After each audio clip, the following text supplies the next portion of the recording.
Millions watched it unfold live. But no one in that courtroom was ready for what Judge Judy was about to do.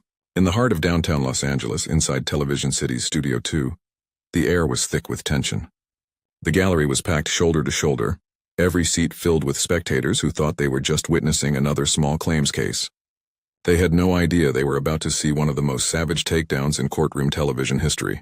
Judge Judith Scheindlin sat behind her bench, her sharp eyes scanning the defendant standing before her, a woman whose designer handbag probably cost more than the plaintiff's monthly rent. This was Susan Mitchell, a 42-year-old PTA president from Calabasas, and she was about to learn the hardest lesson of her life. The case seemed simple enough at first. A damaged car, some threatening text messages, a dispute that started at a parent-teacher conference and spiraled into something uglier.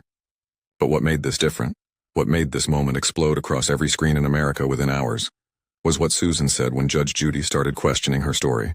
The plaintiff, a soft-spoken elementary school teacher named Maria Santos, sat with her hands folded, her eyes red from crying. She'd driven all the way from the valley, taken a day off work she couldn't afford to miss because Susan Mitchell had made her life a living nightmare for 6 months. The evidence was stacked on Judge Judy's desk: printed text messages, repair estimates, witness statements from other parents who'd watched Susan's reign of terror at Roosevelt Elementary School. Judge Judy picked up one of the text messages, her reading glasses perched on her nose, and read aloud in that unmistakable voice that has made grown adults tremble for decades. "You'll regret crossing me. My husband will make sure you never teach again in this state." The courtroom fell silent. Even the camera operators seemed to hold their breath. Judge Judy looked up, her eyes locking onto Susan with the intensity of a laser beam. "Ms. Mitchell, did you send this text message?" Susan's face was a mask of barely contained irritation, like she couldn't believe she even had to be there. She shifted her weight, her Louboutin heels clicking against the floor, and let out an exasperated sigh. "Your Honor, that teacher embarrassed my daughter in front of the entire class." She needed to understand there would be consequences. The way she said it, so casual, so entitled, like threatening someone's livelihood, was just another Tuesday for her. A woman in the third row, clutching her purse tight against her chest, gasped audibly. Behind her, a young law student's mouth literally fell open, his pen frozen mid-note. The bailiff, a man who'd seen hundreds of cases, raised his eyebrows in disbelief. This wasn't going how Susan expected. Judge Judy leaned forward, her hands clasped on the desk. "Consequences? What kind of consequences did you have in mind, Ms. Mitchell?" Susan straightened up, and that's when she said it. Those words that would be clipped, shared, and replayed millions of times. "This whole thing is ridiculous. My husband is a lawyer, and he already told me this case has no merit. You're wasting everyone's time here." The courtroom erupted in whispers. Someone in the back row muttered, "Did she just say that?" A man in a business suit leaned over to his colleague, whispering urgently. Maria, the plaintiff, looked up for the first time, her eyes wide with shock. Even she couldn't believe Susan had the audacity to say that to Judge Judy's face. But Susan wasn't done. Oh no, she was just getting started. Judge Judy's expression didn't change, but anyone who'd watched her show knew that particular look. The slight tightening of her jaw, the way her eyes seemed to sharpen. It was the calm before the storm. "Your husband is a lawyer?" she asked, her voice dangerously quiet. Susan, emboldened by what she clearly thought was her trump card, smiled. Not a friendly smile, but the kind of smile that said she thought she'd already won. "Yes, Your Honor. He's a partner at Mitchell & Associates downtown. He specializes in defamation and harassment cases." She said it like she was playing a royal flush, like those words alone should make Judge Judy back down, apologize, maybe even dismiss the case. The gallery was frozen, every eye darting between Susan and the judge. An elderly woman near the front clutched her neighbor's arm. The court stenographer actually stopped typing mid-word, her fingers hovering over the keys. This was the moment when Susan Mitchell, PTA president, Calabasas royalty, woman who'd terrorized teachers and parents alike with those exact words for years, made the biggest mistake of her life. Because Judge Judy didn't back down, she didn't hesitate. Instead, she did something that no one, not Susan, not the gallery, not even the production crew, saw coming. Judge Judy reached for the phone on her desk. The movement was slow, deliberate, purposeful. The kind of movement that makes your heart start racing, because you know something huge is about to happen. Susan's smile faltered just for a second, confusion flickering across her face. "Ms. Mitchell," Judge Judy said, her voice cutting through the silence like a knife. "Your husband is a lawyer." "A partner, you said?" Susan nodded, her confidence wavering now, sensing something was wrong but not quite sure what. "Yes, that's right." Judge Judy's fingers rested on the phone. "What's his name?" Susan blinked. "What, his name?" "Your husband, the lawyer." What's his full name? The courtroom was so quiet you could hear the air conditioning humming. Robert Mitchell. Judge Judy nodded slowly. And what's his phone number? The question hung in the air like a guillotine blade. Susan's face went pale, then flushed red. What? Why do you need his phone number? Her voice had changed now, the confidence replaced by something else. Panic. Judge Judy leaned back in her chair, her eyes never leaving Susan's face. You've been threatening people with your husband's legal credentials for months, according to these witness statements. You've told teachers, parents, even the school principal, that your lawyer husband would sue them into oblivion, so I want to call him. Right now. Verify he actually exists and that he's actually a lawyer. The courtroom exploded. Gasps, whispers. One person actually laughed before catching themselves. Susan's hands started shaking, her perfectly manicured nails tapping against her designer bag. He's in a meeting. He's very busy. He doesn't have time for— I didn't ask if he was busy. Judge Judy interrupted, her voice sharp as glass. I asked for his phone number. Now. Maria, the plaintiff, had tears streaming down her face now, but they weren't tears of sadness anymore.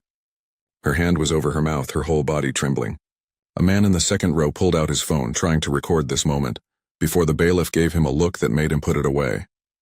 A college student in the back whispered to her friend, "Oh my God, this is actually happening." Susan tried one more time, her voice desperate now. Your Honor, I don't think it's appropriate to just call someone without— Give me the number, Ms. Mitchell, right now, or I'm going to hold you in contempt of court for lying under oath. The threat landed like a bomb. Susan's face cycled through a dozen emotions in 3 seconds. Shock, anger, fear, and finally, resignation. With shaking hands, she pulled out her phone, scrolled through her contacts, and read out a number. Her voice was barely above a whisper. Judge Judy picked up the phone and started dialing, each beep of the buttons echoing through the silent courtroom. The gallery leaned forward as one, hundreds of people holding their breath. The cameras zoomed in, catching every detail. Judge Judy's steady hand, Susan's pale face, Maria's disbelieving expression. The phone began to ring. On speaker, you could hear it, that digital ringtone filling the entire courtroom. Once, twice, 3 times. Susan closed her eyes. A woman in the front row grabbed her husband's hand. The law student in the back was furiously scribbling notes, knowing he was witnessing something that would be talked about in legal circles for years. 4 rings. 5 rings. Susan's lips moved silently, maybe praying, maybe cursing. And then someone picked up. A man's voice, confused and slightly annoyed, came through the speaker. Hello? Judge Judy's voice was crystal clear, professional, but with an edge that promised no mercy. Is this Robert Mitchell? There was a pause. Yes, who is this? Susan's entire body went rigid. The courtroom held its collective breath, waiting for what came next, knowing that whatever was about to happen would change everything. This is Judge Judith Sheindlin. I have your wife here in my courtroom. The silence that followed was the kind that makes your ears ring, and then the words that would be replayed millions of times. The words that would destroy Susan Mitchell's carefully constructed world of threats and intimidation. Oh God, what did Susan do now? The courtroom detonated. Gasps ripped through the gallery like a shockwave, followed by nervous laughter that people tried desperately to suppress. A woman in the third row covered her mouth, her shoulders shaking. The law student in the back dropped his pen, the clatter echoing in the moment of chaos. Susan Mitchell's face drained of all color, her skin going from flushed red to ghostly white in seconds. Her hands gripped the edge of the defendant's table so hard her knuckles turned bone white. Judge Judy raised one hand, and somehow, impossibly, the room fell silent again. Her eyes never left Susan's face, but there was something different now. A glint of satisfaction that everyone could see. She leaned closer to the phone on her desk, her voice measured and professional. Mr. Mitchell, your wife has been using your name and profession to threaten people. I need to verify some information with you. Through the speaker, Robert Mitchell's voice came back, and it carried a weight of exhaustion that told its own story. Your Honor, I apologize. What has she done this time? This time. Those 2 words hit like a freight train. Susan tried to speak, her mouth opening and closing, but no sound came out. Maria Santos, the plaintiff, sat frozen in her seat, tears now streaming freely down her face, one hand pressed against her chest like she needed to make sure her heart was still beating. The bailiff shifted his stance, his expression carefully neutral but his eyes sharp, ready for whatever came next. Judge Judy pressed forward. Mr. Mitchell, your wife claims you're a lawyer. She says you're a partner at Mitchell & Associates. She's been telling people you'll sue them, destroy their careers, ruin their lives. Is this accurate? The pause that followed felt like an eternity. You could hear someone in the gallery breathing heavily, the sound picked up by the courtroom microphones. A man near the back leaned forward so far he nearly fell out of his seat. Susan's lips moved silently, forming words that might have been prayers or pleas. And then Robert Mitchell spoke, and his words changed everything. Your Honor, I need to be very clear about something. I am not a lawyer. I'm a paralegal. I work for a law firm, yes, but I am not an attorney. I have never been an attorney. I don't have a law degree, I've never passed the bar, and I've told Susan 1,000 times to stop telling people I'm going to sue them. The courtroom didn't just erupt this time. It exploded. People stood up, voices rising in shock and disbelief. Someone shouted, "No way!" Another person started clapping before catching themselves. The bailiff had to step forward, his deep voice cutting through the noise. "Order, everyone sit down." But the damage was done. The truth was out, hanging in the air like smoke after an explosion. Susan Mitchell had been exposed, and everyone in that room knew they were witnessing something that would be talked about for years. Judge Judy wasn't finished. She leaned into the phone, her voice cutting through the chaos like a blade through butter. "Mr. Mitchell, has your wife ever actually retained your services or the services of your firm to take legal action against anyone?" The question hung there, sharp and precise. Susan tried to interrupt, her voice cracking as she said, "Your Honor, please, I can explain." But Judge Judy's hand shot up without even looking at her. "Be quiet." 2 words. That's all it took. Susan's mouth snapped shut, her whole body trembling now. Through the speaker, Robert Mitchell's sigh was long and heavy, the sound of a man who'd reached the end of his rope. "No, Your Honor, not once. I've never filed anything on her behalf. I work in real estate contracts. I don't do litigation. I don't do family law. I certainly don't threaten teachers." The gallery erupted again, but this time it was different. This wasn't shock anymore, it was vindication. Maria Santos let out a sob, her hand covering her face. A woman next to her, another teacher who'd come for moral support, wrapped an arm around her shoulders. In the back row, parents from Roosevelt Elementary who'd driven down to watch were on their feet, some with tears in their eyes, others shaking their heads in disbelief. They'd all heard Susan's threats. They'd all been terrified of her lawyer husband. And it had all been a lie. Judge Judy's expression remained stern, but there was something else there now, a quiet satisfaction that comes from exposing the truth. "Mr. Mitchell, thank you for your honesty. You're dismissed." Before he hung up, Robert Mitchell's voice came through one last time, quiet but firm. "Your Honor, please rule fairly. I'm tired of cleaning up her messes." The click of the phone disconnecting echoed through the courtroom like a death knell. Susan Mitchell stood there, swaying slightly on her expensive heels, her face a mask of humiliation and rage. Her perfectly styled hair seemed wilted now, her designer clothes suddenly looking like a costume she'd been caught wearing. Judge Judy set the phone down with deliberate care, then folded her hands on her desk. The silence stretched, thick and suffocating, as she stared at Susan with an intensity that made grown adults in the gallery shift uncomfortably in their seats. "Ms. Mitchell," Judge Judy finally said, her voice dangerously calm, "you've been lying. Not just to these people you threatened, not just to this court, but apparently to everyone in your life." Susan's mouth opened, words tumbling out in a desperate rush. "I never said he was a lawyer. I said he worked in law. I said he knew about legal matters. People just assumed." Judge Judy's hand slammed down on the desk, the crack of it making everyone in the room jump. "Don't you dare stand in my courtroom and lie to my face again." The words came out like thunder, each syllable hitting with physical force. "I have 12 witness statements here that quote you verbatim, saying my husband is a lawyer and my husband will sue you, not works in law, not knows about legal matters." "You said lawyer." She picked up the stack of papers, holding them up for everyone to see. "Mrs. Henderson, the school librarian, you told her your lawyer husband would have her fired for not letting your daughter check out more than the limit. Mr. Patel, the vice principal, you told him your lawyer husband would sue the school district for discrimination because your daughter didn't make the honor roll." The gallery was riveted, every eye locked on Susan as Judge Judy systematically dismantled her lies. Maria Santos was nodding, her tears replaced now by something else, a fierce satisfaction that came from finally being believed. A man in the second row whispered to his wife, "She terrorized that whole school." Judge Judy wasn't done. She leaned forward, her voice dropping to that tone that somehow felt more devastating than shouting. "And this teacher, Ms. Santos, who comes to work every day to educate children, you sent her threatening text messages for 6 months because she gave your daughter a B on a test. A B, Ms. Mitchell, not an F. A B." Judge Judy picked up Maria Santos's evidence folder, flipping through pages with methodical precision. Each turn of paper felt like another nail in Susan Mitchell's coffin. The gallery watched in absolute silence, the kind of silence that feels sacred, like witnessing justice being carved into stone. "Let's talk about what you did to Miss Santos," Judge Judy said, her voice steady but filled with controlled fury. "For 6 months you sent her threatening messages. You called her at home. You showed up at parent-teacher conferences and verbally berated her in front of other parents. You started a petition to have her fired. You contacted the school board demanding an investigation into her teaching credentials. Susan tried to interject, her voice weak and desperate. My daughter was struggling, I was just trying to...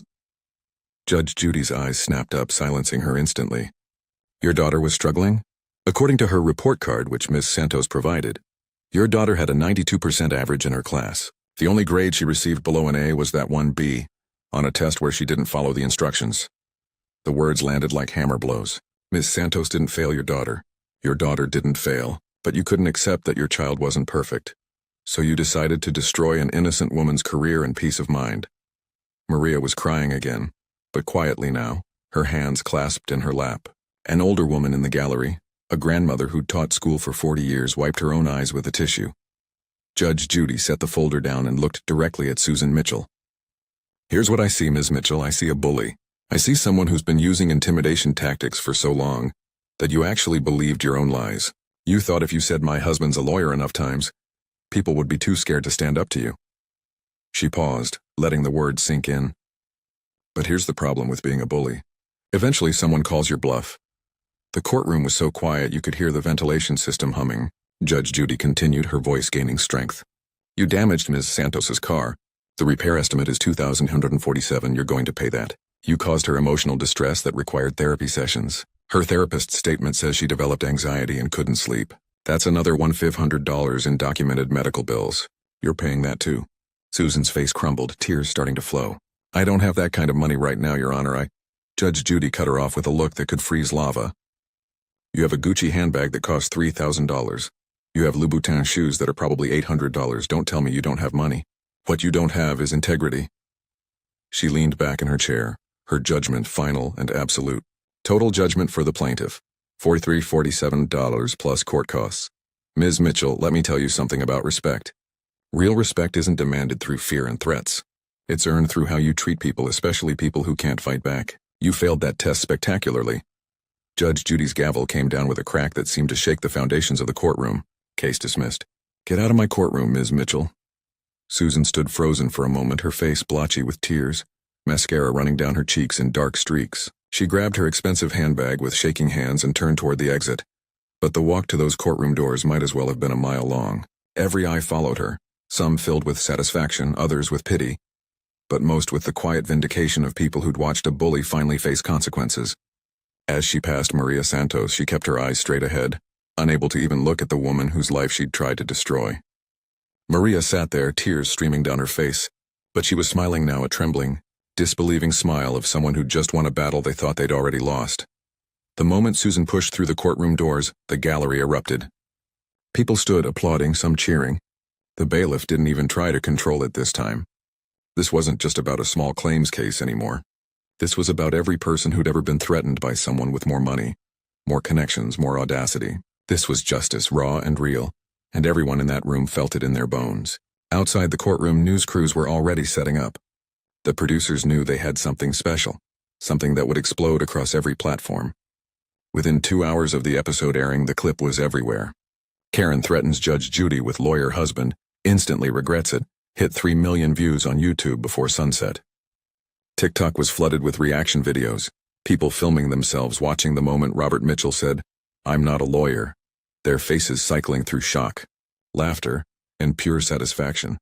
Twitter erupted with the hashtag #NotALawyer trending at #1 nationally. A high school teacher in Ohio tweeted, "I've dealt with parents like Susan Mitchell for 15 years. Watching Judge Judy expose her lies was better than therapy." It got 47,000 retweets in 6 hours. A paralegal in Texas posted, "As an actual paralegal, thank you to Robert Mitchell for being honest. We're not lawyers and we don't pretend to be." That tweet sparked an entire thread of legal professionals sharing their own stories of people misrepresenting credentials. In Miami, a coffee shop full of college students watched the clip on someone's phone. The whole group gathered around, erupting in cheers when the truth came out. In Seattle, a parent support group discussed it at their weekly meeting, with one mother saying, "This is every PTA nightmare parent. They all have the same playbook." Roosevelt Elementary School became the center of attention. Local news crews showed up, interviewing parents who'd been terrorized by Susan's threats for years.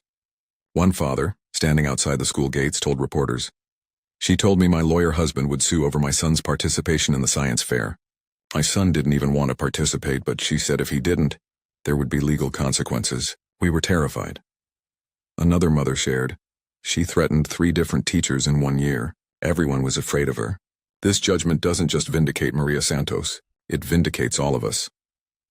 The moment in Judge Judy's courtroom wasn't just about one entitled parent getting exposed on national television.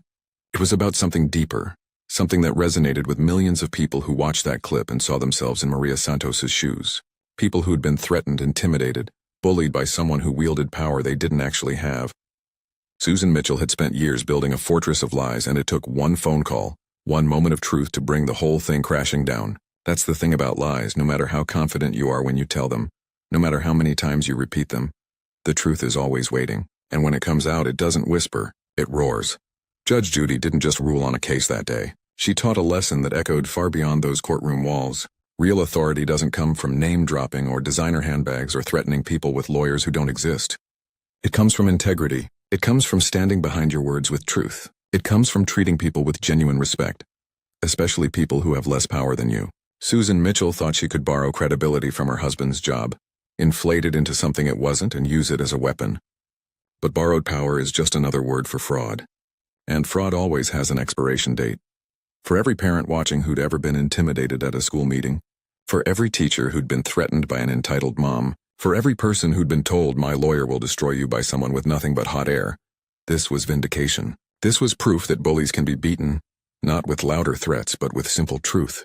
Maria Santos didn't need a lawyer. She didn't need connections. She just needed to stand up, present the facts, and let justice do its work. That's the real lesson here. You don't have to accept someone's threats just because they sound confident. You have the right to say prove it. And when they can't, when the house of cards falls, you get to walk away with your dignity intact. So if this story moved you, if you saw yourself in Maria's struggle or felt that surge of satisfaction when Susan's lies were exposed, then this is your moment. Hit that subscribe button right now, because we tell stories about real people facing real consequences, about justice being served and bullies being stopped. Smash that like button if you think Judge Judy handled this perfectly. If you believe that truth always wins in the end, drop a comment and tell me, have you ever dealt with someone like Susan Mitchell? Someone who threatened you with lawyers or power they didn't have? How did you handle it? Share this video with someone who needs to see what happens when lies meet truth. Share it with a teacher, a parent, someone who's been pushed around and needs to know they can push back. And here's what I want you to remember when you close this video and go back to your life. You don't need a fancy title to have dignity. You don't need connections to have integrity. You don't need to be the loudest person in the room to be the strongest. All you need is the courage to stand up for what's right and the honesty to back up your words with truth. Susan Mitchell learned that lesson the hard way, in front of millions of people. But you don't have to. You can choose right now to be someone who lifts others up instead of tearing them down, someone who earns respect instead of demanding it, someone who tells the truth even when lying would be easier. Because at the end of the day, that's what leadership really looks like. Not threats and intimidation, but honesty and courage. Not borrowed power, but earned respect. Keep watching for more stories about real justice, real consequences, and real people learning what happens when you choose lies over truth. Thanks for being here. Keep standing up for what's right, and I'll see you in the next one where we dive into another moment when karma came calling and nobody could ignore it. The tension in Judge Judy's courtroom was suffocating, as America's most feared television judge prepared to hear what would become the most shocking parenting case in daytime TV history. Under the harsh studio lights, 42-year-old Jennifer Walsh sat rigidly in her designer blazer, her perfectly highlighted blonde hair framing a face that screamed entitled, "Suburban Mom." As the president of Westchester County's most prestigious PTA, and a self-proclaimed gentle parenting expert with over 50,000 Instagram followers, Jennifer had built her entire identity around being the perfect mother who protected her children from life's harsh realities. Before we dive into this incredible case, tell me in the comments where you're watching from. I love seeing where my viewers are around the world. And don't forget to hit that subscribe button so you never miss more unbelievable cases like this one. Now sit back, relax, and enjoy the video. Across the courtroom sat her ex-husband Mark, a tired-looking construction worker whose calloused hands told the story of real work and real struggle. He had come to Judge Judy as a last resort, claiming that Jennifer's helicopter parenting was destroying their 2 children, 12-year-old Emma and 14-year-old Tyler. But Jennifer wasn't worried. She had faced down school principals, coaches, and teachers who dared to challenge her parenting methods. How hard could one elderly TV judge be? That confidence would prove to be the biggest mistake of her life. When Judge Judy began questioning Jennifer about household rules and consequences for bad behavior, Jennifer's response was swift and condescending. With all due respect, Your Honor, you clearly don't understand modern parenting techniques. Some of us have evolved beyond traumatizing children with outdated discipline methods. My children thrive because I nurture their emotional needs instead of crushing their spirits like your generation did. The courtroom fell silent. Judge Judy's eyes narrowed with that look that had terrified litigants for decades. But what happened next would expose Jennifer Walsh in ways she never imagined possible. Because hidden in the court files was a secret so devastating, so completely contrary to Jennifer's perfect mother image, that it would destroy not just her case, but her entire reputation as a parent. Her own children had been interviewed by court services 3 days earlier, and what they revealed about their mother's parenting would leave Judge Judy speechless and the studio audience gasping in disbelief. You see, Jennifer Walsh thought she was coming to court to defend her gentle parenting philosophy. What she didn't know was that she was about to be exposed as the worst kind of parent imaginable, and the evidence would come from the most damaging source possible, her own children's mouths. Before we dive into this absolutely devastating courtroom destruction, hit that like button and subscribe to our channel, because what you're about to witness is the most brutal parenting reality check ever captured on television. Trust me, you will not want to miss how this entitled PTA Karen gets completely annihilated by the truth about her own parenting. And it all starts when Judge Judy opens that confidential file and begins reading what Jennifer's children really think about their mother. This wasn't just another messy custody battle that would be forgotten by tomorrow. This was ground zero in America's parenting culture war, where helicopter moms armed with psychology degrees from Google University clash with old-school accountability advocates who believe children need boundaries to thrive. Jennifer Walsh had unknowingly walked into the ultimate battleground, where Judge Judy Sheindlin, with her 40 years of family court experience, would serve as the final arbiter of what real parenting actually looks like. But here's what makes this case absolutely explosive, and why it would become the most shared courtroom video in social media history. 3 days before this hearing, court services had conducted mandatory interviews with Emma and Tyler Walsh as part of the custody evaluation process. These weren't casual conversations. These were formal recorded testimonies where trained child psychologists asked probing questions about their home life, their relationship with both parents, and most importantly, their honest feelings about their mother's famous gentle parenting approach that had made her an Instagram sensation. Jennifer had no idea these interviews had taken place. She walked into that courtroom believing her children would never betray the perfect family image she had so carefully crafted online. After all, she had spent years conditioning them to always say they were happy, always express gratitude for her protective parenting, and never, ever complain about the way she handled their lives. She had created what she thought was the perfect mother-child relationship, built on emotional safety and unconditional support. What Jennifer didn't understand was that Judge Judy had already read every single word of those interviews before the cameras started rolling. The woman who had seen every type of family dysfunction imaginable, who had dealt with deadbeat dads and abusive mothers and neglectful guardians, sat behind that bench already knowing that Jennifer Walsh represented something far more insidious than traditional bad parenting. She represented the new breed of parent who destroys children while believing they're saving them. The stakes couldn't have been higher. If Jennifer won this case, it would validate an entire generation of helicopter parents who shield their children from consequences, do their homework for them, and fight every battle on their behalf. It would prove that emotional coddling trumps life preparation, that feelings matter more than character development, and that modern parenting techniques are superior to the old-fashioned methods that built generations of resilient, independent adults. But if Judge Judy's traditional approach prevailed, if those secret interviews revealed what many teachers, coaches, and school administrators had been whispering about for years, then Jennifer Walsh wouldn't just lose custody of her children. She would become the poster child for everything wrong with modern parenting, a cautionary tale that would haunt gentle parenting advocates for decades to come. The television audience had no idea they were about to witness one of the most important parenting moments ever captured on camera. They thought they were watching another entitled mom get put in her place. What they were actually about to see was the complete destruction of a parenting philosophy that has been quietly damaging children across America, and the evidence would be so overwhelming, so undeniable, that even Jennifer's most devoted Instagram followers would be forced to confront the truth about what gentle parenting actually produces. Judge Judy opened that confidential file, looked directly at Jennifer Walsh, and prepared to read aloud the most damning parental indictment ever spoken in a courtroom. But first, she would give Jennifer one last chance to dig her own grave even deeper, because what Jennifer said next would make her children's eventual testimony even more devastating by contrast. To understand the magnitude of what was about to happen to Jennifer Walsh, you need to understand exactly who she had become in the world of modern parenting. This wasn't just some random suburban mom who spoiled her kids. Jennifer had built an entire empire around her gentle parenting philosophy, and her fall from grace would be proportional to the heights she had reached. Jennifer's Instagram account, Nurturing Hearts Parenting, boasted over 52,000 followers who hung on her every word about raising emotionally intelligent children. Her bio read, Protecting Childhood Magic Through Conscious Parenting, followed by a string of heart emojis and links to her blog, podcast, and online parenting courses that generated over 6 figures annually.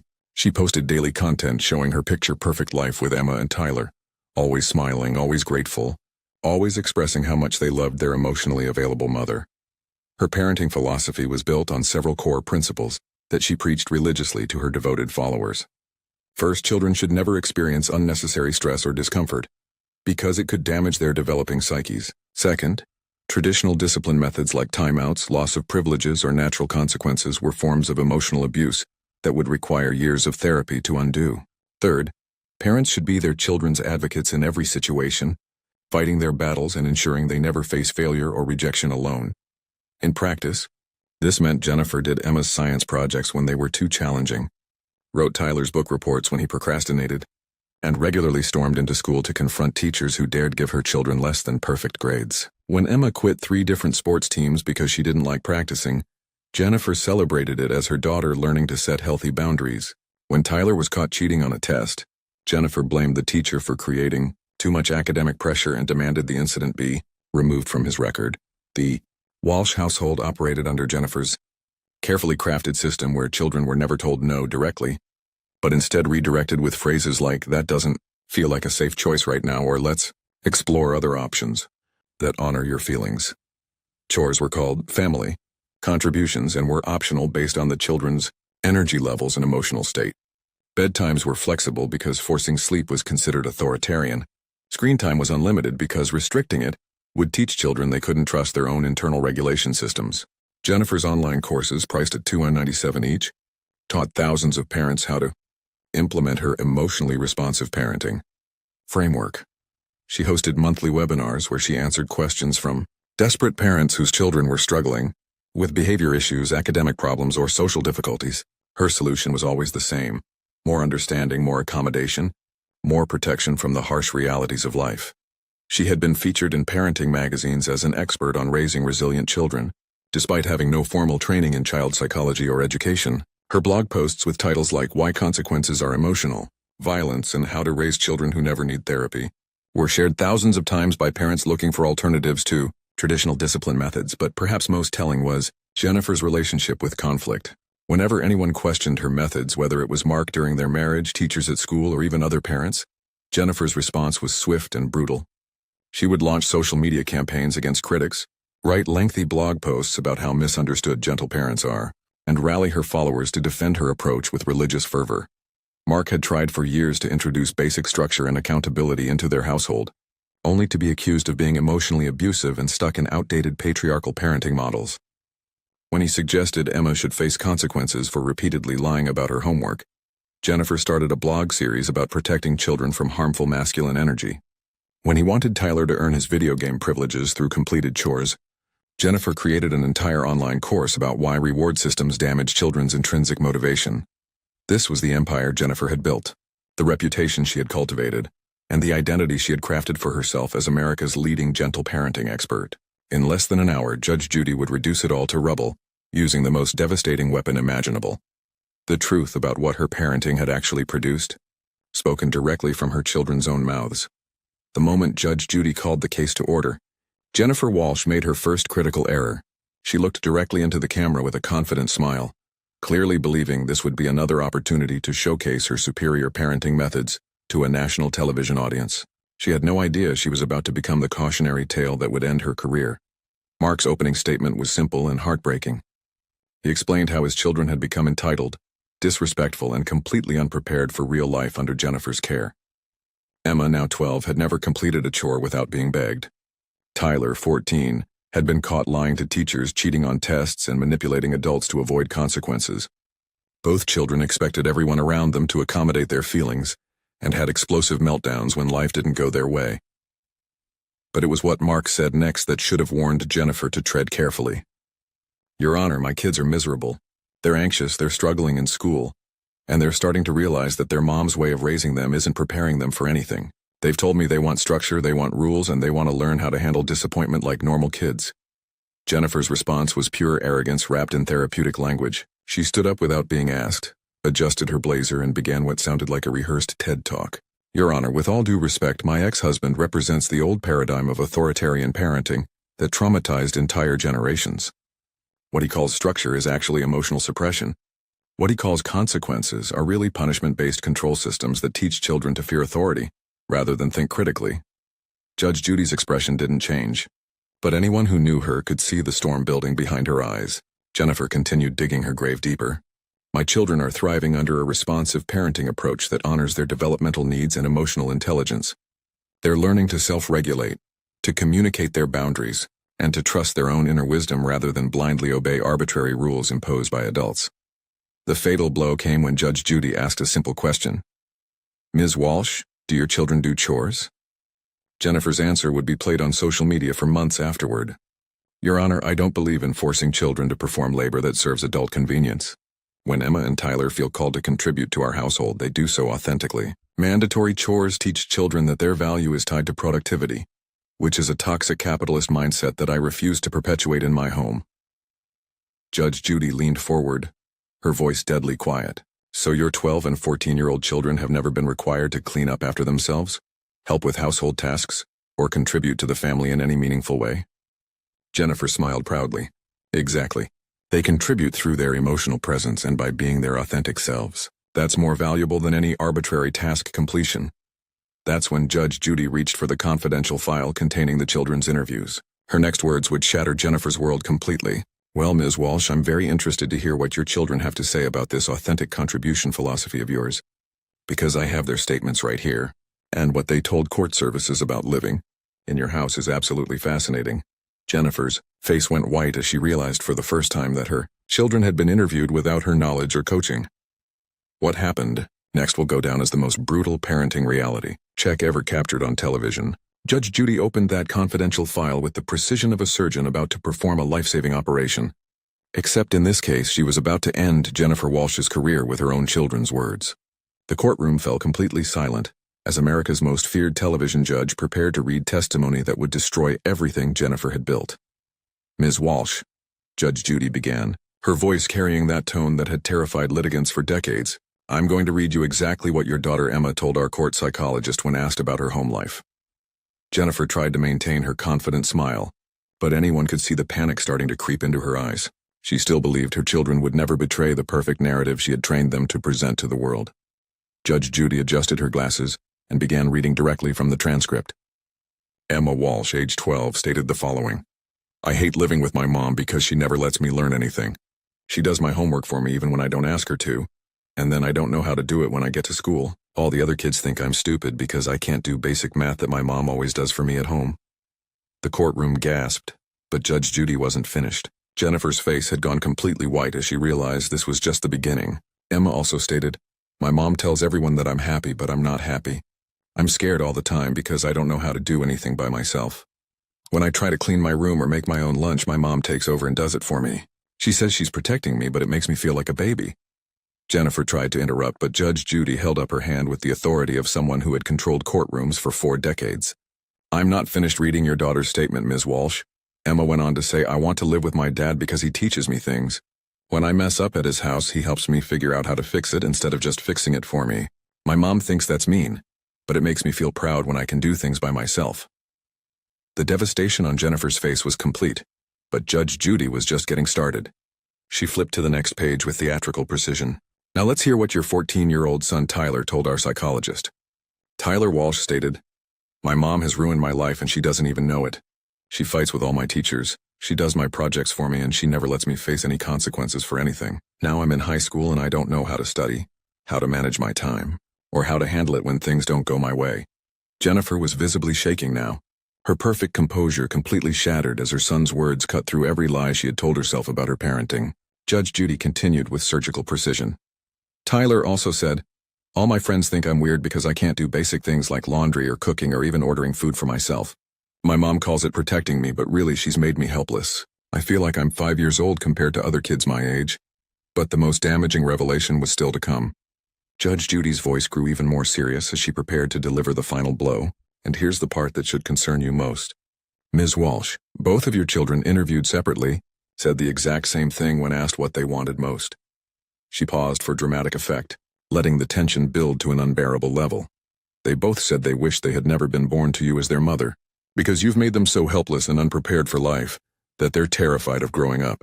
Emma specifically said, "I love my mom, but I wish she would stop loving me so much that she's destroying me." Tyler said, "My mom thinks she's the best parent in the world, but she's actually the worst because she's raising us to fail at everything." The courtroom erupted in shocked murmurs and gasps. Jennifer Walsh, the woman who had built an empire teaching other parents how to raise emotionally healthy children, sat frozen in her chair as the devastating truth of her parenting was laid bare by the most credible witnesses possible. Her own children, speaking honestly for the first time in their lives. Judge Judy closed the file and looked directly at Jennifer Walsh with the kind of stare that had made her a television legend. The silence in the courtroom was deafening as America waited to hear the verdict that would end Jennifer's parenting career forever. "Ms. Walsh," Judge Judy began, her voice cutting through the tension like a blade. "In 40 years of family court, I have never seen a more clear case of parental neglect disguised as love. You haven't been raising children. You've been raising helpless victims who are terrified of the real world because you convinced yourself that protection means preventing them from learning how to live."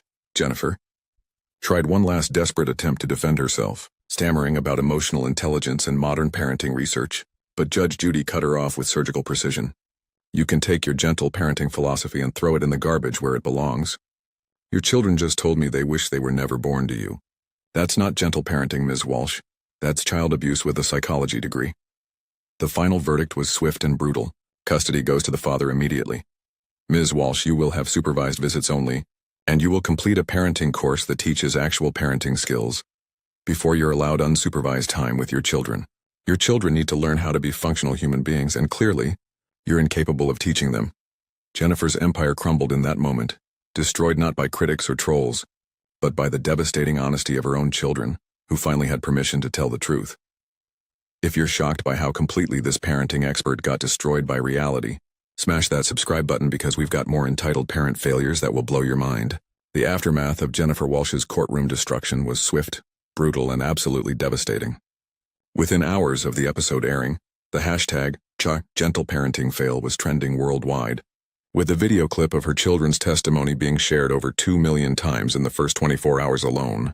The woman who had built her entire identity around being the perfect gentle parent had become the internet's most hated mom overnight. Jennifer's Instagram account, once a thriving hub of parenting advice with 52,000 devoted followers, became a digital graveyard. Comments flooded in from outraged parents sharing their own stories of children damaged by helicopter parenting. Her follower count dropped to under 3,000 within a week, and those who remained were mostly there to watch the spectacular implosion of her career. Her parenting courses were pulled from online platforms after refund requests overwhelmed customer service departments. The most damaging blow came from her own community. The Westchester County PTA, which she had led with iron-fisted authority for 3 years, held an emergency meeting and voted unanimously to remove her from all positions. Parents who had once hung on her every word at school events now crossed the street to avoid her. Local news stations picked up the story, interviewing child psychologists, who explained exactly why Jennifer's parenting methods were so damaging to childhood development. But the real victory belonged to Emma and Tyler. Within months of living with their father, both children showed remarkable improvement. Emma learned to do her own homework and discovered she was actually quite capable when given the chance to try. Tyler developed time management skills and began taking pride in completing tasks independently. Most importantly, both children reported feeling happier, more confident, and finally prepared to face age-appropriate challenges. Mark later revealed that his children had begged him for years to get them away from their mother's suffocating care, but they had been too afraid to speak up, because Jennifer had convinced them that wanting independence meant they didn't love her enough. The court interviews were the first time they felt safe telling the truth about how miserable gentle parenting had made them. Jennifer's story became a cautionary tale studied in child development courses across the country, proof that loving your children means preparing them for life, not protecting them from it. Sometimes the most damaging parents are the ones who think they're doing everything right. If this epic parenting fail taught you something about real child rearing, smash that like button, subscribe for more entitled parent disasters, and share this with every helicopter parent who needs a reality check. Let us know in the comments what you thought about this complete destruction of gentle parenting gone wrong. A PTA Karen walked into Judge Judy's courtroom with a clipboard, a condescending smile, and what she thought was the ultimate trump card. Within minutes, she would make a statement so arrogant, so breathtakingly foolish, that it would trigger one of the most devastating takedowns in courtroom television history. What this woman didn't know was that she was about to insult the education of someone who would respond by putting 7 law degrees on the screen behind her. But we're getting ahead of ourselves. Let's rewind to the moment this disaster began. Before we dive into this incredible case, tell me in the comments where you're watching from. I love seeing where my viewers are around the world. And don't forget to hit that subscribe button so you never miss more unbelievable cases like this one. Now sit back, relax, and enjoy the video. The courtroom was packed that day, the audience settling into their seats with the usual mix of curiosity and anticipation that comes with a Judge Judy taping. The bailiff stood at attention. The cameras were rolling, and then she walked in. Let's call her Karen because that's exactly what she was. Mid-40s, perfectly styled hair, designer handbag clutched under one arm and a thick binder of documents under the other. She had that look, you know the one. The expression of someone who's used to being the smartest person in every PTA meeting, every parent-teacher conference, every neighborhood HOA gathering. She walked with the confidence of a woman who'd never been truly challenged, never been put in her place, never faced someone who could see right through her inflated sense of authority. Judge Judy sat at her bench, glasses perched on her nose, eyes already scanning the case file in front of her. At 70-something years old, she'd seen thousands of people walk through her courtroom. The liars, the scammers, the entitled, the delusional. She could read people in seconds, spot a fraud from across the room, and dismantle a weak argument before the person even finished making it. But Karen, clipboard in hand, had no idea what she was walking into. She thought this was going to be easy. She thought her title as PTA president, her master's degree in education, and her 5 years of experience managing school fundraisers made her untouchable.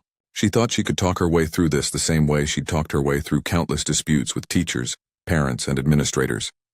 The case itself seemed simple enough. A contract dispute over a school fundraiser gone wrong. Money was owed, receipts were missing, accusations were flying. Karen was the plaintiff, convinced she was in the right, convinced that her meticulous notes and her authoritative demeanor would win the day. She had no idea that within the next 10 minutes she would say something so insulting, so spectacularly misguided, that Judge Judy would do something she rarely does. She would stop the proceedings, look directly into the camera, and systematically destroy every ounce of credibility this woman thought she had. And it would all start with 7 degrees appearing on the screen behind her, each one a monument to Karen's colossal mistake. Judge Judy leaned back in her chair, eyes fixed on Karen with that penetrating stare that had made countless litigants squirm over the years. So, Ms. Patterson, she began, using Karen's real last name with a tone that was neutral but somehow already skeptical. You're here because you claim the defendant owes you $3,500 for a school fundraiser that didn't go as planned. Is that correct? Karen nodded eagerly, flipping open her binder with a flourish that suggested she'd rehearsed this moment. Yes, Your Honor, and I have all the documentation right here. Emails, spreadsheets, budget projections. I've organized everything by date and category, color-coded for easy reference. Judge Judy's eyebrow arched slightly, a micro-expression that regular viewers would recognize as the first sign of impending doom. I didn't ask if you color-coded anything. I asked if you're claiming $3,500. Karen's smile faltered for just a second before she recovered. Yes, but I think it's important you understand the full context of how we run these fundraisers. You see, in modern educational environments, we follow very specific protocols. There it was, the first mistake. The subtle implication that Judge Judy needed Karen to explain how things worked in the real world. Judge Judy set down her pen with a soft click that somehow felt louder than it should have. Ms. Patterson, I'm going to stop you right there. I don't need a seminar on PTA protocols. What I need is for you to answer my questions directly. Did you have a written contract with the defendant? Karen shifted in her seat, her confidence still intact but showing the first hairline cracks. Well, Your Honor, we had an understanding. In the parent community, we operate on good faith and verbal agreements because we're all working toward the same goal for the children. The courtroom audience exchanged glances. Anyone who'd watched Judge Judy for more than 5 minutes knew that verbal agreement and understanding were phrases that made her absolutely furious. Judge Judy leaned forward, her voice dropping to that dangerously calm register that preceded every major explosion. So what you're telling me is you handed over $3,500 based on nothing more than a conversation and a handshake. Karen's face flushed slightly. Your Honor, with all due respect, it's not quite that simple. In educational settings, we have to trust each other. Maybe if you understood how modern parent-teacher organizations operate. The courtroom went still. The bailiff's eyes widened. The defendant's lawyer looked up sharply from his notes. Karen had just made the fatal error of suggesting that Judge Judy didn't understand something, that her knowledge was somehow lacking, that maybe she needed to be educated by a PTA president with a binder and an attitude. Judge Judy's expression didn't change, but something shifted in her eyes. A spark, a warning. The kind of look a predator gives right before it strikes. "Excuse me?" she said quietly. "What was that?"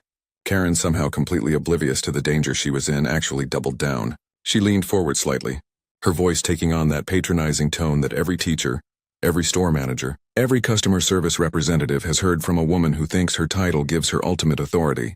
"Your Honor, I just mean that the landscape of educational fundraising has evolved significantly. We use digital platforms now, crowdfunding strategies, social media engagement. These are concepts that, well, they didn't exist when you were practicing law." The courtroom gasped, audibly. The defendant dropped his pen. A woman in the third row covered her mouth. The bailiff actually turned his head to look at Karen with an expression of complete disbelief, as if he couldn't quite process what he'd just heard. Karen had just told Judge Judy in open court on camera that her legal knowledge was outdated, that she was too old, too out of touch, too removed from the modern world to understand what was happening. Judge Judy sat perfectly still. Not a muscle moved. Her hands remained folded on the bench. Her face was a mask of deadly calm, the kind of stillness that comes right before a Category 5 hurricane makes landfall. When she finally spoke, her voice was so quiet that people in the gallery had to lean forward to hear. "You think my education is outdated?" Karen incredibly, stupendously, catastrophically kept talking. "I'm not saying outdated exactly, Your Honor. I'm just saying that I have a master's degree in education from a very prestigious university. I've completed certification courses in contract management, nonprofit fundraising, and organizational leadership. I've been PTA president for 5 consecutive years. I think my credentials speak for themselves when it comes to understanding these kinds of agreements." There it was, the moment that would be clipped, shared, memed, and replayed millions of times across social media. Karen had just compared her online certificates and her PTA presidency to Judge Judy's legal career. She had walked into a courtroom and told one of the most famous judges in American television history that her education was just as valid, just as relevant, just as impressive. The defendant's mouth hung open. His lawyer was scribbling notes frantically, probably realizing that his job had just become infinitely easier. The audience was frozen in that delicious moment of anticipation, when you know something spectacular is about to happen, but you can't quite believe you're witnessing it in real time. Judge Judy slowly removed her glasses. She set them down on the bench with careful precision. She looked directly at Karen with an expression that could have cut through steel. Then she turned slightly toward the production booth and said 4 words that would change everything. "Bring up my credentials." Karen blinked, confused. The audience held its breath. And then, on the massive screen behind Judge Judy's bench, something began to appear. Something that would make Karen wish she had never walked into this courtroom, never opened her mouth, never thought for even a second that she could match wits with Judge Judy Scheindlin. The screen flickered to life, and the first credential appeared in crisp, undeniable detail. Bachelor of Arts, American University Government, 1963. Judge Judy didn't look at the screen. She kept her eyes locked on Karen, watching as the color began to drain from the PTA president's face. "That's my undergraduate degree," Judge Judy said, her voice carrying the weight of someone who'd been waiting for this exact moment. "Earned over 60 years ago when women weren't exactly welcomed into law school with open arms. But I didn't stop there." The second credential materialized on screen. Juris Doctor, New York Law School, 1965. "That's my law degree," Judge Judy continued, still not breaking eye contact with Karen. "I passed the bar exam on my first attempt. Been a practicing attorney ever since. But you have online certificates in contract management, so I suppose we're even, right?" The sarcasm was so sharp it could have drawn blood. Karen opened her mouth to speak, but nothing came out. Her binder suddenly felt very heavy in her lap. The third credential appeared. Honorary Doctor of Laws, Elizabethtown College, 1996. "That's my first honorary doctorate," Judge Judy said, leaning forward slightly. "Given to me for contributions to the American legal system. They don't hand these out to people who take online courses, Ms. Patterson." A nervous laugh rippled through the courtroom.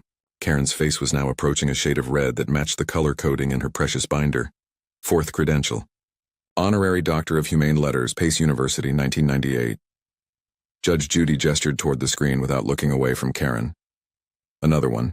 This time for my work as a family court judge in New York. I presided over cases for 25 years before this show.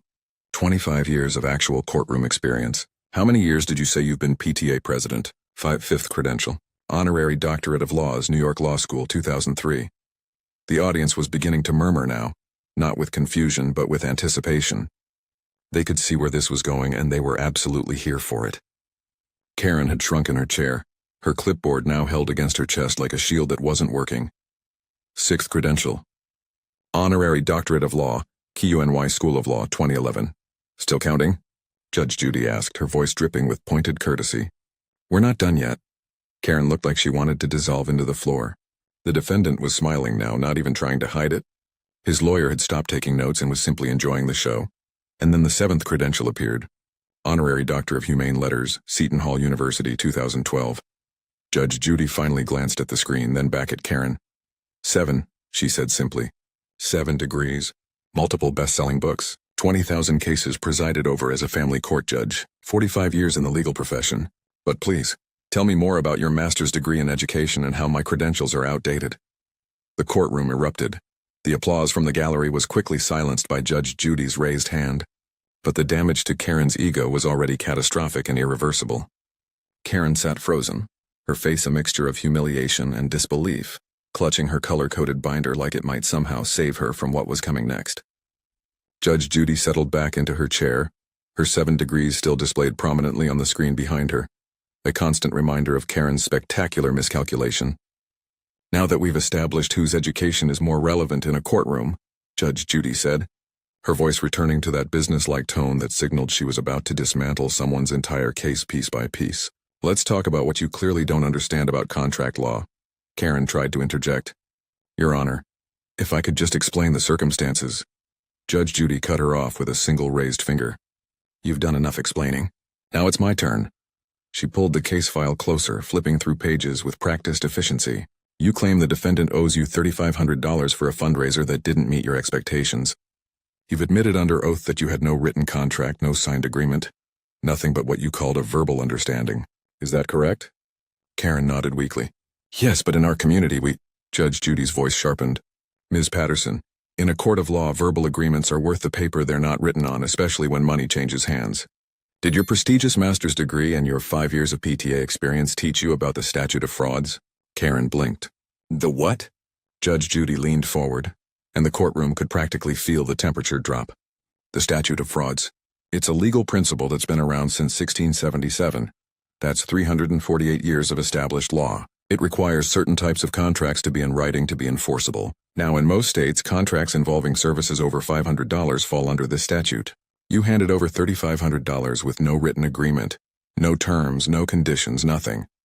That's not a contract, Ms. Patterson, that's a donation. The defendant's lawyer was grinning now, his case practically winning itself. Karen's mouth opened and closed like a fish out of water. But she promised, she started. Judge Judy's voice came down like a gavel. Promises mean nothing without consideration, without meeting of the minds, without mutual assent documented in writing. These are first-year law school concepts, Ms. Patterson. Basic contract law, the kind of thing my outdated education covered pretty thoroughly.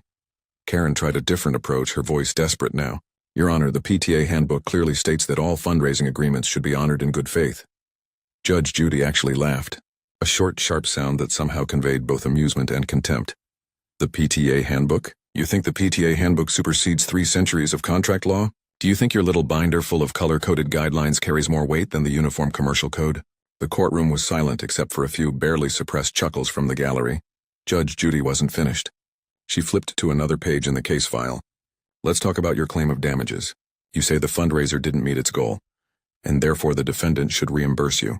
But you've provided no evidence that the defendant breached any duty. You've shown no proof of negligence, no demonstration of fraud, no indication of misrepresentation. What you've shown me is that you made a bad business decision based on nothing but your own assumptions.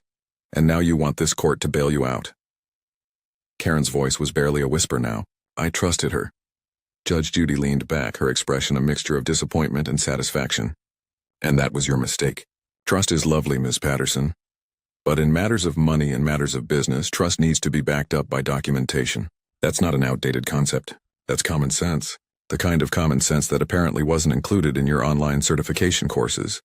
The 7 degrees still glowed on the screen behind her, a silent testament to everything Karen had foolishly challenged. And Judge Judy wasn't done yet.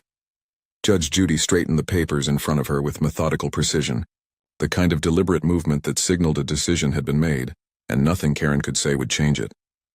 The courtroom was so quiet you could hear the hum of the cameras, the soft breathing of the audience, the rustle of Karen's papers as her hands trembled slightly. "Ms. Patterson," Judge Judy began, her voice carrying the finality of a closing argument, "you came into my courtroom today with your clipboard, your binder, and your inflated sense of authority. You thought that your title as PTA president and your master's degree gave you the right to lecture me about how the modern world works, about how education has evolved, about how my legal credentials are somehow less relevant than your online certificates." Karen tried one last, desperate attempt. "Your Honor, please, I didn't mean any disrespect." Judge Judy's hand came down on the bench, not quite a slam, but forceful enough to stop Karen mid-sentence.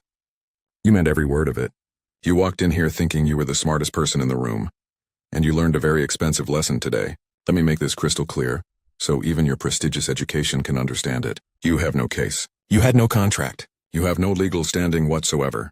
The words hung in the air like a death sentence. Karen's face crumbled, her eyes beginning to water, but Judge Judy showed no mercy.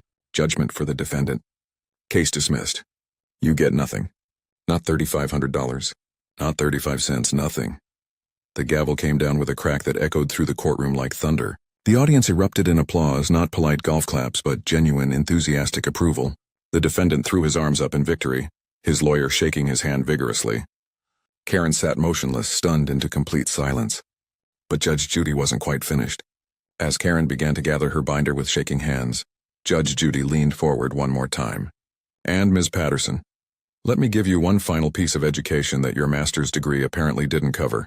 When you walk into someone else's domain, especially a courtroom, especially my courtroom, you show respect. You don't assume you know more. You don't condescend. You don't insult, because you never know who you're dealing with. Today you learned that lesson the hard way." She gestured to the screen behind her where all 7 degrees still blazed in their glory. "Next time you want to compare credentials with someone, maybe do your homework first.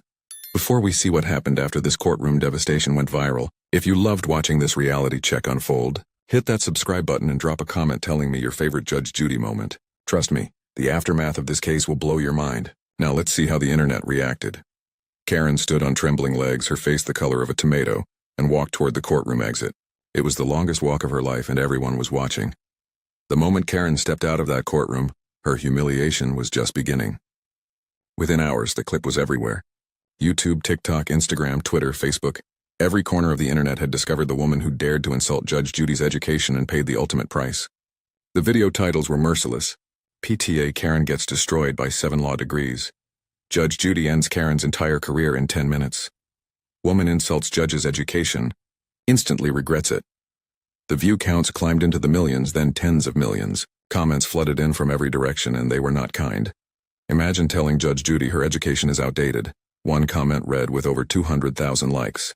"This woman really thought her PTA presidency was equivalent to 7 degrees and 45 years of law," another user wrote. The audacity is absolutely breathtaking. Memes spawned instantly. Side-by-side images of Karen's confident entrance versus her destroyed exit. Screenshots of all 7 degrees with captions like, "When you bring a binder to a PhD fight."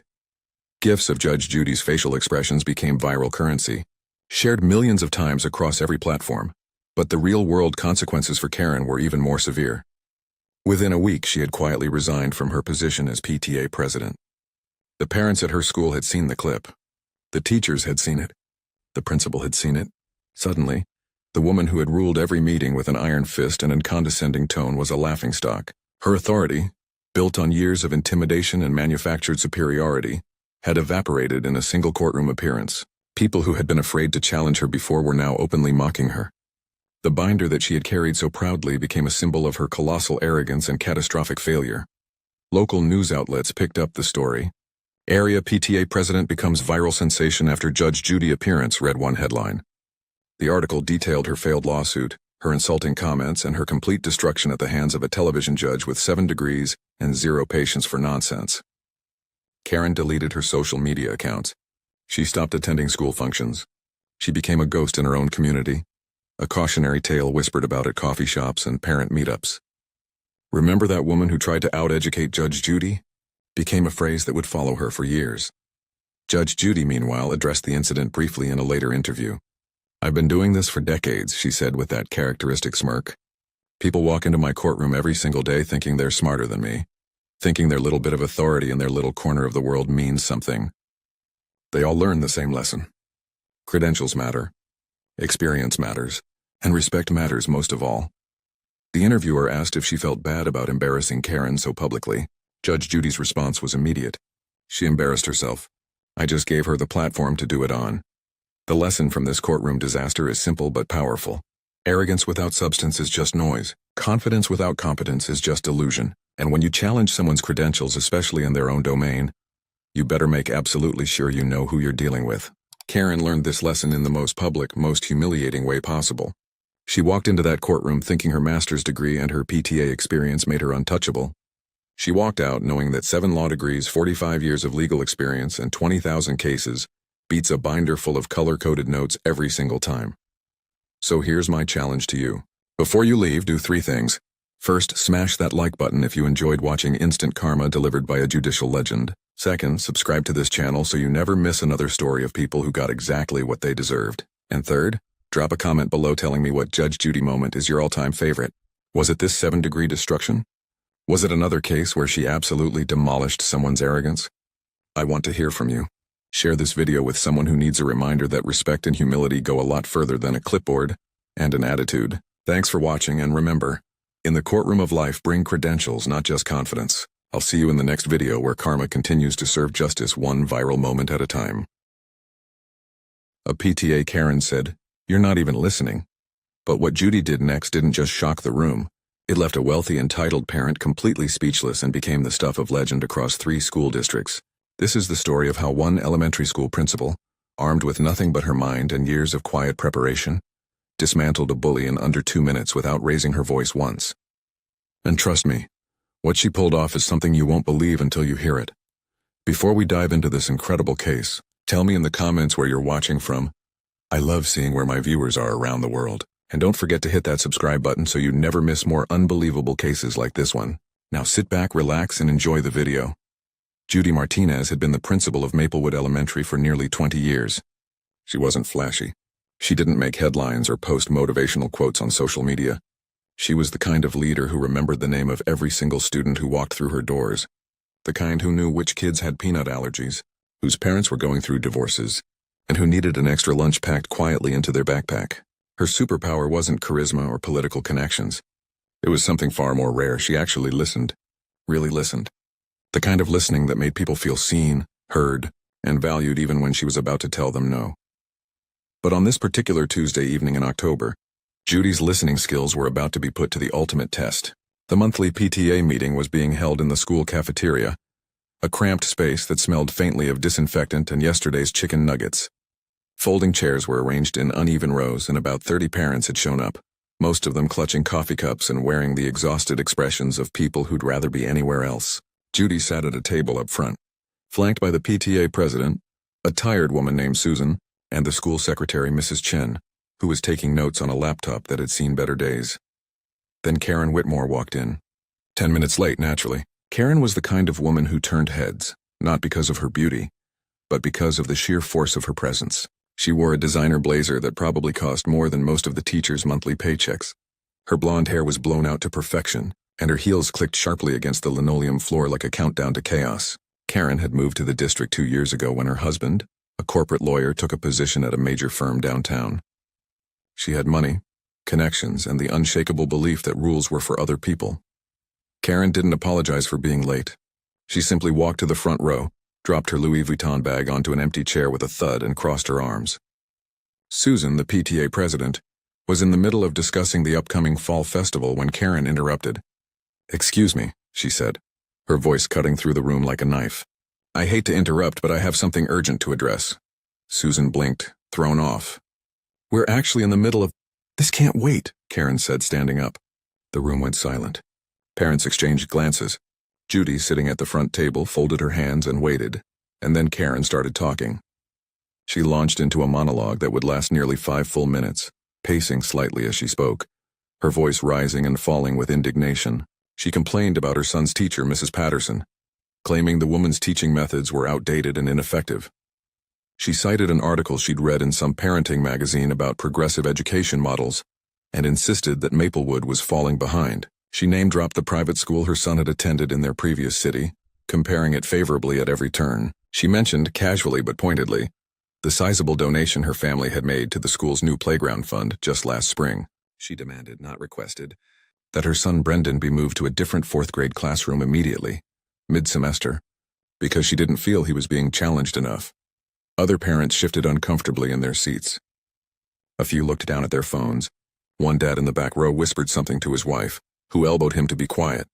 Susan tried to interject twice, but Karen steamrolled right over her. "I'm not finished," she said sharply, holding up one manicured hand. Through it all, Judy didn't move. She didn't take notes. She didn't pull out her phone or flip through a policy manual. She just sat there, hands folded on the table in front of her, eyes locked on Karen with an expression of calm, almost serene attention. To anyone watching, it looked like she wasn't doing anything at all. And that's exactly what set Karen off. Karen stopped pacing, turned to face Judy directly, and planted her hands on her hips.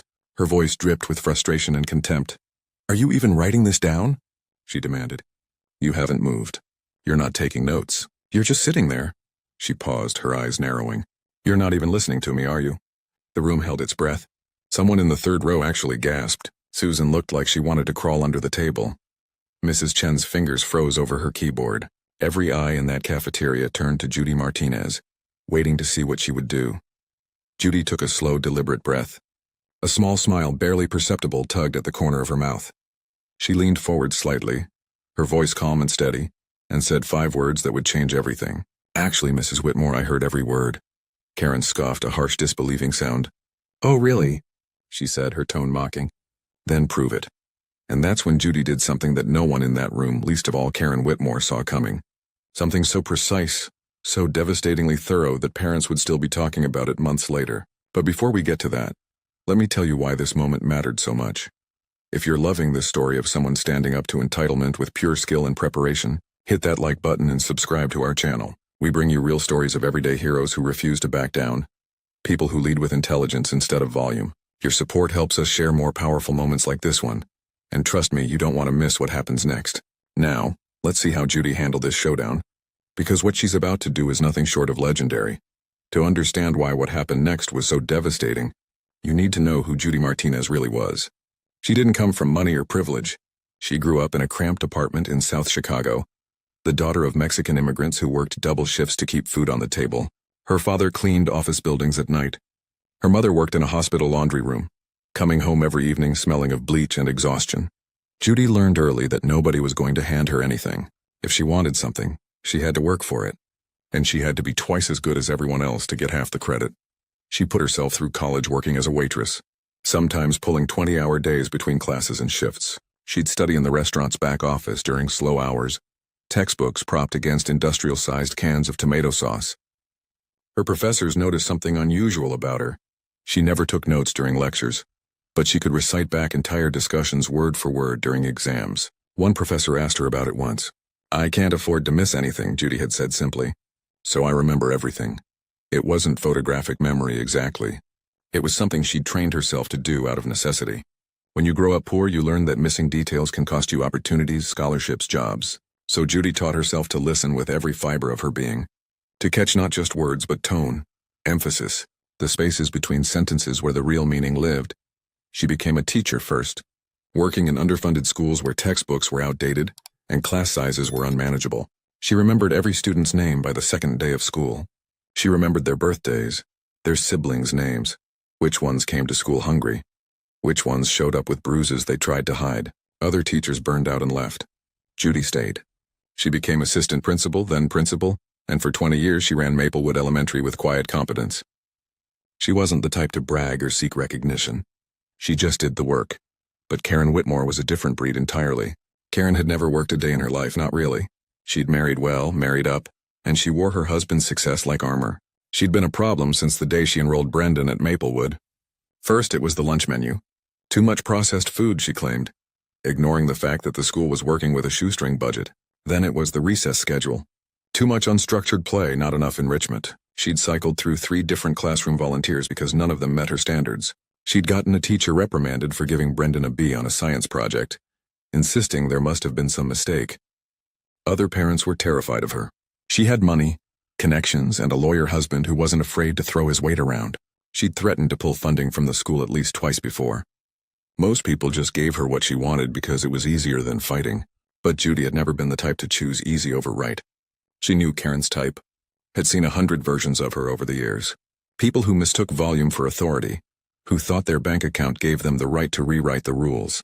And tonight, Karen had finally pushed too far. The accusation hung in the air like smoke. "You're not even listening to me." 30 pairs of eyes watched Judy Martinez, waiting to see if she'd fold like everyone else always did. Karen stood there with her arms crossed, chin raised, absolutely certain she'd already won this fight. She had no idea what was about to hit her. Judy Martinez didn't rush. She didn't scramble to defend herself or snap back with anger. She simply smiled, that same small knowing smile, and straightened in her chair. "Actually, Mrs. Whitmore," she said again, her voice carrying clearly through the silent cafeteria, "I heard every single word, and if you'd like I can repeat them back to you, verbatim." Karen's eyes narrowed. "I seriously doubt that." Judy nodded slowly. "You arrived 10 minutes late and your first words were, 'Excuse me, I hate to interrupt, but I have something urgent to address.' You didn't actually apologize for being late. You simply stated that you hated to interrupt. There's a difference." Karen's mouth opened slightly, but no sound came out. Judy continued, her tone calm and almost conversational, as if she were discussing the weather. "You began by criticizing Mrs. Patterson's teaching methods, specifically calling them outdated and ineffective.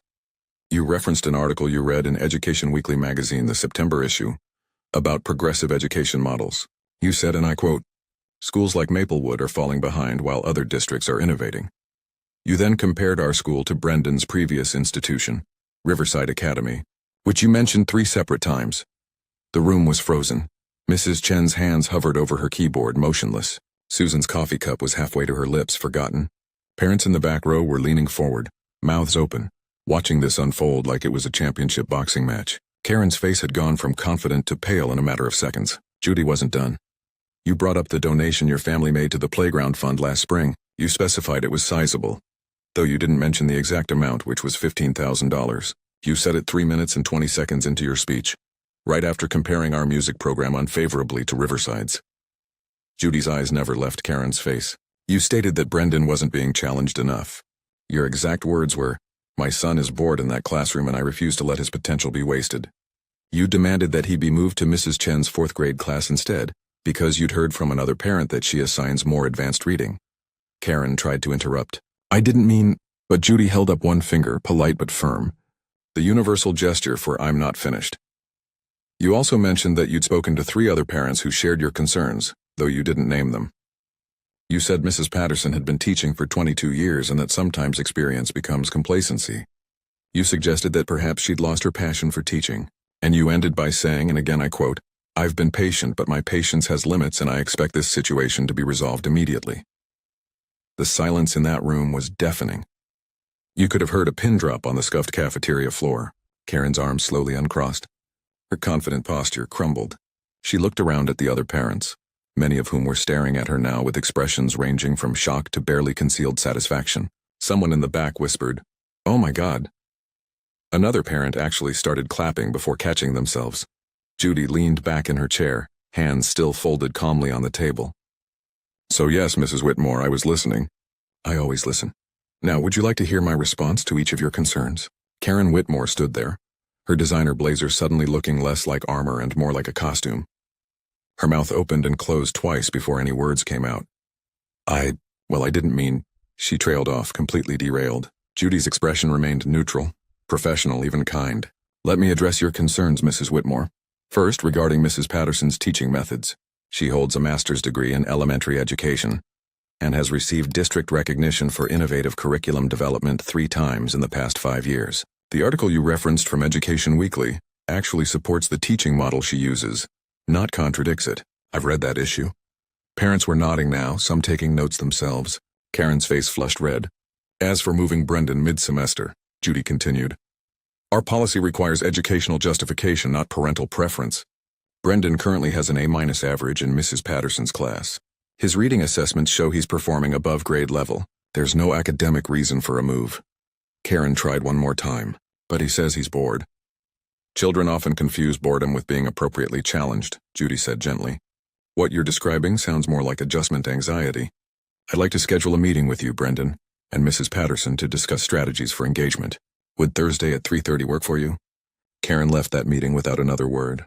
She grabbed her Louis Vuitton bag, mumbled something about checking her calendar, and walked out of the cafeteria with her heels clicking half as confidently as when she'd arrived. The moment the door closed behind her, the room erupted. Parents who'd been silent for months suddenly found their voices. That was incredible, someone said. I can't believe she remembered all of that, another parent whispered. Susan, the PTA president, just shook her head in amazement. Judy, how on earth did you do that? Judy simply smiled. I told you. I listen. But something bigger than one embarrassed parent had just happened in that cafeteria.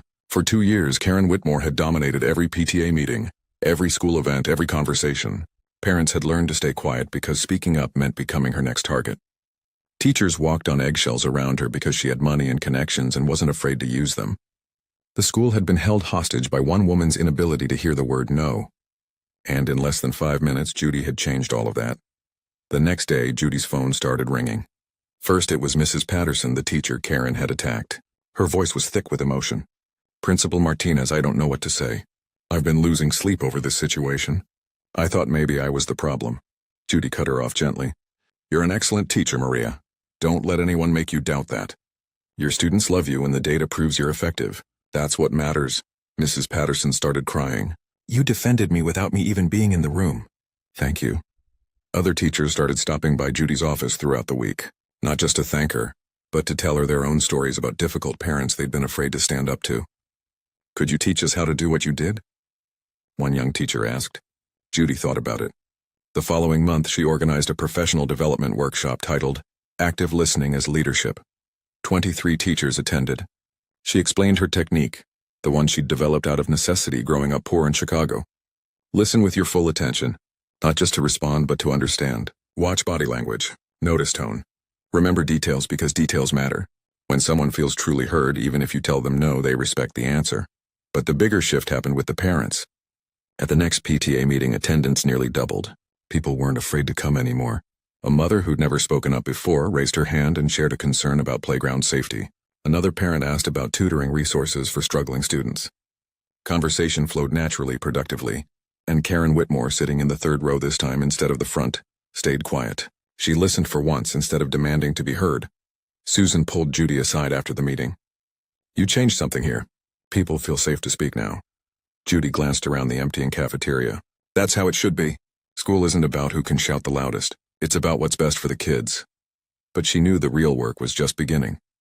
3 weeks after the infamous PTA meeting, something unexpected happened. Judy was in her office grading incident reports when her secretary buzzed in. Principal Martinez, Karen Whitmore is here to see you. No appointment. Judy looked up from her desk, genuinely surprised. Send her in. Karen walked through the door looking different. She wasn't wearing her usual designer armor, just jeans, a simple sweater, and noticeably less makeup.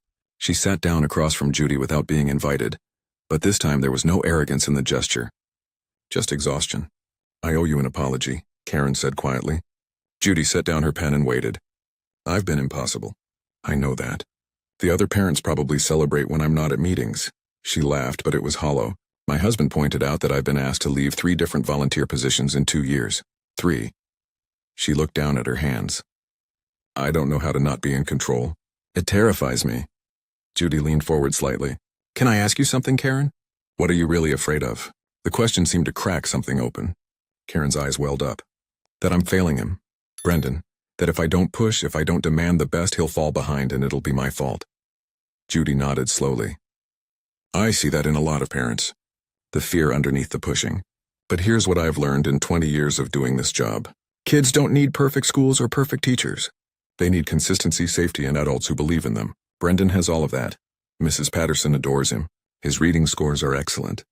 He has friends. He's thriving, Karen. You just can't see it because you're too busy looking for problems. Karen wiped her eyes. I took your advice. I sat in on Mrs. Patterson's class last Thursday. Judy raised an eyebrow. And she's wonderful. Brendan was engaged the whole time. He raised his hand 6 times. He was laughing with the other kids during group work. I realize the problem isn't the teacher. She paused. It's me. I'm the one who's bored, who feels useless now that Brendan's in school all day. So I invented problems to solve. It was the most honest thing Karen had ever said in Judy's office. That's incredibly self-aware, Judy said carefully. What are you going to do about it? Karen straightened her shoulders, some of that old determination returning but channeled differently now. I want to volunteer. Really volunteer, not take over. The art teacher mentioned she needs help organizing the supply closet. It's not glamorous, but I can do it. And I'd like to apologize to Mrs. Patterson in person. Judy smiled, a real smile this time. I think that would mean a lot to her. As Karen stood to leave, she paused at the door. That thing you did at the meeting, repeating everything I said, that wasn't just about putting me in my place, was it? Judy shook her head. It was about showing you that you matter enough to be heard, even when you're wrong. Karen's voice cracked slightly. Thank you for not giving up on me. And then she left. 6 months later, Maplewood Elementary looked different. Not physically. The paint was still chipped and the cafeteria still smelled like disinfectant and chicken nuggets. But the atmosphere had shifted. PTA meetings were collaborative instead of combative. Teachers felt supported instead of attacked. And Karen Whitmore had become, improbably, one of the school's most reliable volunteers. She organized the art supply closet, helped coordinate the spring book fair, and even apologized publicly to Mrs. Patterson during a staff appreciation event. She wasn't perfect. She still had opinions, still spoke her mind. But she'd learned to listen, too. The story of that October PTA meeting spread far beyond Maplewood. Other principals in the district called Judy, asking her to present at leadership conferences. How did you stay so calm? They'd ask. How did you remember everything she said? Judy's answer was always the same. It's not a trick or a talent. It's a choice. You choose to see people, really see them even when they're at their worst. Especially when they're at their worst. Because that's when they need it most. One afternoon, Judy was walking through the hallway when she saw Brendan Whitmore hanging up artwork outside Mrs. Patterson's classroom. He was laughing with 2 other kids, completely absorbed in their conversation about a book they were reading. Karen stood nearby, not hovering, just watching her son be happy. She caught Judy's eye and smiled. A genuine smile with no agenda behind it. In that moment, Judy understood that this was what success looked like. Not perfect test scores or flawless behavior, just kids thriving and parents learning to trust the process. Years later, when Judy finally retired from Maplewood Elementary, the school threw her a celebration. Hundreds of former students came back, now teenagers and young adults, to thank the principal who'd remembered their names and their stories. Teachers shared how she'd taught them to lead with patience instead of power. And Karen Whitmore, who'd once been the school's biggest problem, stood up and gave a speech. Principal Martinez taught me that being heard doesn't mean being the loudest voice in the room, she said. It means being brave enough to listen even when the truth is uncomfortable. She changed my life. She probably saved my relationship with my son. And she did it all by simply paying attention. Stories like Judy's remind us that real power comes from preparation, patience, and respect, even when it's hard to give. If this story moved you, we'd be grateful for your support. Consider donating to our channel so we can continue bringing you stories of everyday leaders who make a difference in their communities. Your contribution helps us produce more content celebrating unsung heroes who lead with integrity rather than volume. Every dollar helps us shine a light on the people who change lives quietly, without fanfare or recognition. Visit our website to donate today, and thank you for being part of this community that values character over ego. Together we're proving that the loudest voice doesn't have to win. The most thoughtful one does. Judy Martinez is still remembered at Maplewood Elementary. Her photo hangs in the main office, and on her desk they've placed a small plaque that reads simply, "She listened." Because in the end, that was her superpower.